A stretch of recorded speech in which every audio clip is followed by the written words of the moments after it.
A mail worker penalized for leaving the truck during an emergency. Can't do that. Apparently, you can't do that. North Carolina, Marshun Brooks, USPS mail carrier, says she was penalized because she left her truck and went to the hospital after experiencing a medical crisis on the job. That's according to a report. Can't legislate everything. In an interview with WBTV, Marshun Brooks recalled delivering mail on her usual route in Charlotte, November 20th, when she started having chest pains and difficulty breathing. Prior to calling 911, Brooks notified her managers of the emergency via the scanner. Didn't get a response. In the message, she said she included her location. I don't know that you should even call your manager. If you're having chest pains, difficulty breathing, I don't really care what their protocol is, but this is the indoctrination that so many employers apparently have for people, and it makes zero sense. Matter of life or death. Glad she's still with us. According to the report, after hours in the hospital, she returned to her mail station to check her truck keys. When she saw her supervisor sitting at the desk, she asked if they got her message. Brooks told the outlet her supervisor, quote, went to her work computer and her eyes just started bulging like, oh my God. And she asked me, where's the postal vehicle? And I was like, it's in the same location that I sent in a text message. I said, this is ridiculous. I had a medical emergency and you all didn't do anything about it. When Brooks went back to work days later with medical documentation, she was informed by a supervisor that she was suspended, no pay, due to, quote, abandoning her route. So they accused her of going AWOL. They really were accusing her of like a war desertion. Really? She called the decision unfair and inhumane. Brooks argued she followed protocol and communicated with her managers. The inhumane part is when they insisted the protocol was to check in with them first instead of going straight to the emergency room. That's the inhumane part. The rest is nonsense, right? USPS spokesperson told the outlet, quote, when a carrier is having a medical emergency while delivering mail, they're trained to seek medical attention immediately, which can be done by going to a nearby emergency room or calling 911. After the news session pressed USPS about Brooks' suspension, Brooks received a letter saying she could go back to work on December 19th. However, the document did not address the punishment and back pay. Quote, they don't want to take no accountability, Brooks said to WBTV. Okay, I'm going to toss it to Rayyvana early on this one, okay, because I'm starting to get a little cute in my own head and I don't want to go there. But I will leave you with this nugget before I turn it over to her. Do you have any outstanding questions left as to why your mail is often lost? The organization, in this instance, this is one instance, tells me this is rotten to the core. And you don't even know how to handle it and say, weren't aware of the circumstance, make up a different lie, I guess. Really?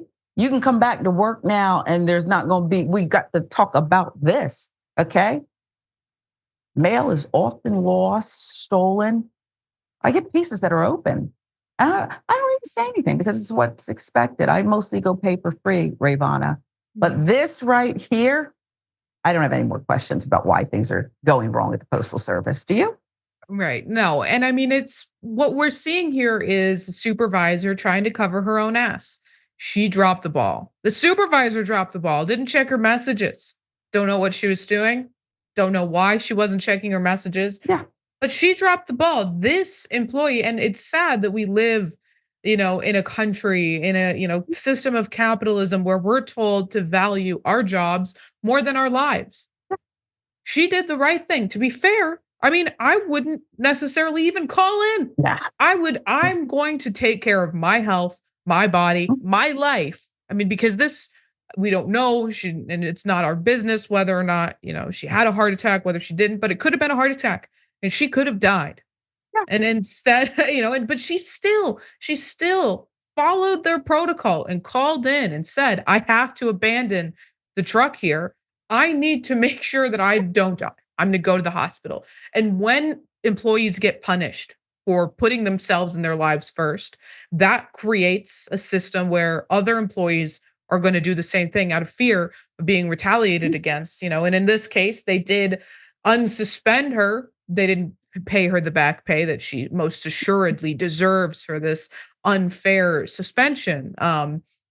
But other employees are going to say, well, I remember what happened to Miss Brooks when Yeah. she called in.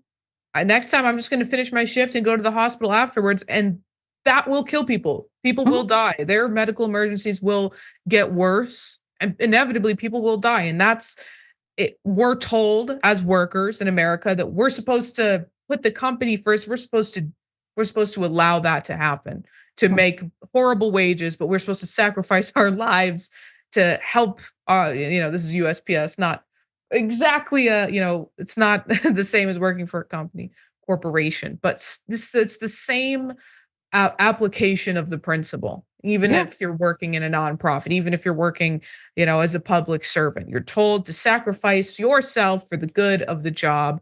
And it is something we need to do away with immediately. The supervisor needs to be fired, Yep. investigated, because how did she even drop the ball so much as to not have anyone go pick up the truck? She retaliated against an employee for taking care of her own life. I mean, And that's that's the the only part. person who should be fired. You're right. And that part right there is the one that turns my stomach. Take accountability. Even these gross kind of mistakes, anybody is capable on their worst day of making a gross mistake, like, oh, wow. And I'm not saying you should be held accountable, but you got to take accountability. Why would you not take accountability and know it's going to fall on somebody else and actively do that? It lacks integrity. It just turns my stomach. She had an emergency. If I were her and I'm hungry and I want to go to Burger King, that's my emergency. I'm not going to call about that either. I'm going to pull through the drive-through in my mail truck and hope that it makes the clearance. Okay? This is outrageous and insane. Shouldn't have made indisputable, but when you're not reasonable, that's what happens.